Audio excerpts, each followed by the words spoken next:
করা মামলাতে নয়, অভিষেক ব্যানার্জির করা মামলাতে নয়, আপনার এলাকার কোনো এমপি মামলা করেনি, নওশাদ সিদ্দিকীর মামলা করার জন্য এখন আপনাদের অবস্থানগুলো সুরক্ষিত আছে।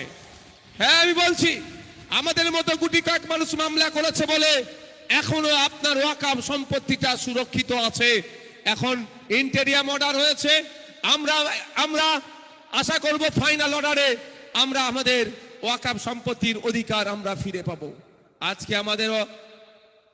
আমাদের এই অধিকার সভা, ফেক এসটিএসসি সার্টিফিকেট বাতিলের সভা। আপনারা শুনলে অবাক হবেন যে পশ্চিম বাংলায় 1 কোটি আদিবাসী নয়, 2011 সেন্সাস অনুযায়ী পশ্চিম বাংলায় 52 লক্ষ আদিবাসী ছিল।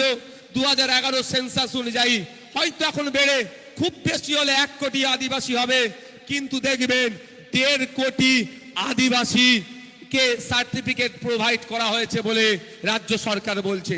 তার মানে 50 লক্ষ কম করে নন আদিবাসীদের কোটায় সার্টিফিকেট নিয়ে আদিবাসীদের কোটায় যা ফ্যাসিলিটি আছে তারা ভোগ করছে, প্রকৃত আদিবাসীরা তার অধিকার থেকে বঞ্চিত হচ্ছে। আজকের এই অধিকার সভা রাজ্য সরকারকে বলতে চাই, রাজ্য সরকারকে বার্তা দিতে চাই, সত্যিকারের অর্থে যদি আপনি আদিবাসী প্রেমী হন তাহলে আদিবাসী ভাইদের, প্রকৃত আদিবাসী ভাইদের উচ্চ শিক্ষা চাকরির ক্ষেত্রে যে 6% সংরক্ষণ আছে, ওখানে ফেক সার্টিফিকেট দাঁড়ি যারা ঢুকে যাচ্ছে তাদের বিরুদ্ধে ব্যবস্থা গ্রহণ করুন। প্রকৃত আদিবাসীদের চাকরি শিক্ষাতে সংরক্ষণ যাতে সঠিক পায় তার ব্যবস্থা করুন। গলাটা টেনে নিচ্ছে কেন ভাই, একটু দেখো তো। শুধু তাই নয়, পশ্চিম বাংলা সরকারের 100 জন সরকারি কর্মচারী থাকলে 22 জন আমার দলিত ভাই চাকরি পাবে। উচ্চ শিক্ষায় শিক্ষিত হওয়ার ক্ষেত্রে 22% সংরক্ষণ আছে। আমরা কি দেখছি, খাতাই কলমে 22 জন সরকারি চাকরি করলেও 22 জন সরকারি চাকরি করলেও প্রকৃত অর্থে 22 জন পাচ্ছে না। সেখানে দেখলে দেখা যাচ্ছে 22 জন দলিতের নাম থাকলেও প্রকৃত দলিত 22 পাচ্ছে না চাকরি। দলিতের মধ্যে নন দলিত, দলিত সেজে দলিত ভাইদের যে কোটা আছে সেটাকে লুটে নিচ্ছে।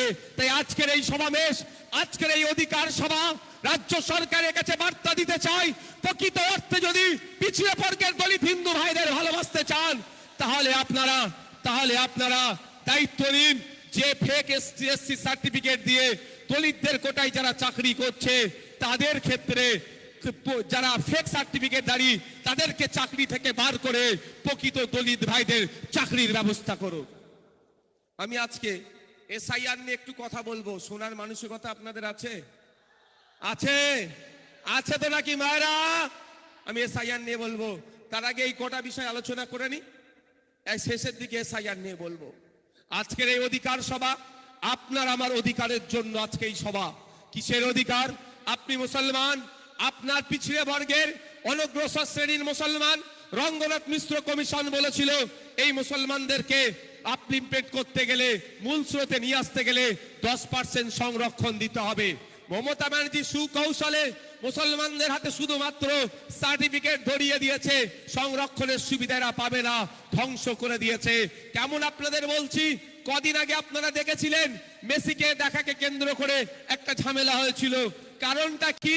টিকিট দিয়ে, পয়সা দিয়ে টিকিট কাটলো, টিকিট কাটার পরে স্টেডিয়ামের মধ্যে ঢুকলো, স্টেডিয়ামের মধ্যে ঢুকে মেসি কি আর দেখতে পেল না, সেই জন্য রাগান্বিত হয়েছিল। মমতা ব্যানার্জি নতুন যে ওবিসির নামে মুসলমানদের সাথে দ্বিচারিতা করছে, মুসলমান বাড়ির অনেক প্রসার মুসলমান যারা আছে তাদের বাড়ির ছেলে মেয়েগুলো আর উচ্চ শিক্ষায় শিক্ষিত হতে পারবে না, তাদের বাড়ির ছেলে মেয়েগুলো আর চাকরির ক্ষেত্রে সংরক্ষণের সুবিধা পাবে না।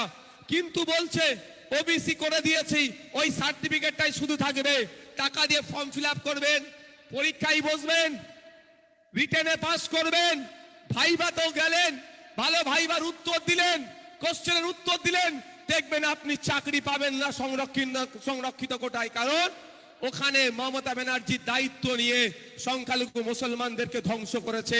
তাই আজকের অধিকার সভা রাজ্যের মুখ্যমন্ত্রীর কাছে বার্তা দিতে চাই, সত্যিকারের অর্থে যদি আপনি মুসলিম পিছড়ে বর্গের মানুষকে, অনগ্রসর মুসলিম জাতিকে এগিয়ে নিয়ে আসতে চান তাহলে সায়েন্টিফিক ওয়েতে, আমি বলবো না সমস্ত মুসলমানকে ধরে ওবিসি সংরক্ষণের মধ্যে ঢুকিয়ে দাও, ও আমি বলবো না, কিন্তু আমার বক্তব্য, পার্টির বক্তব্য, অনগ্রসর মুসলিম যে জাতিগুলোর মধ্যে যেগুলো আছে তাদেরকে প্রপার সার্ভে করে সায়েন্টিফিক ওয়েতে কমিশনের গাইডকে মান্যতা দিয়ে 10% রঙ্গনাথ মিশ্র কমিশনের যে সুপারিশ আছে, রঙ্গনাথ মিশ্র কমিশনের সুপারিশ অনুযায়ী 100 জন সরকারি চাকরি করলে 10 জন পিছড়ে বর্গের মুসলমান চাকরি পাবে, তার ব্যবস্থা মমতা ব্যানার্জি করুক।